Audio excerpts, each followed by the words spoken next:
Mga igsoon, ugma pagkagabi mao na ang sinugdanan sa adlaw sa December 24 ugma matapos na ang Adviento pagkagabi sa mga misa.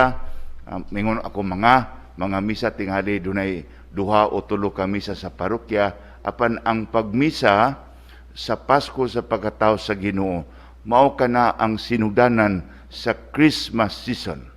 Pasko na ugma sa gabi.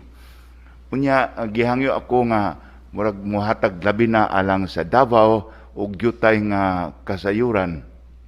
Tungod kay tingali ang uban nga mga sa parokya gihinganlan ang misa ugma sa gabi nga vigil mass.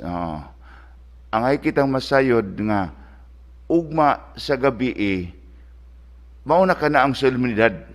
Busa ang main mass tomorrow evening, ugma sa gabi, kinahanglan must be ang misa sa evening.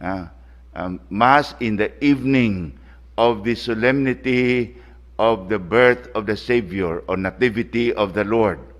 O ang pagkasulat sa Cebuano Misal, tanaw mo, lahi ang pagkasulat, misa sa tunghang gabi. From maura ng misa, mao kini main mass tomorrow, dili ang vigil.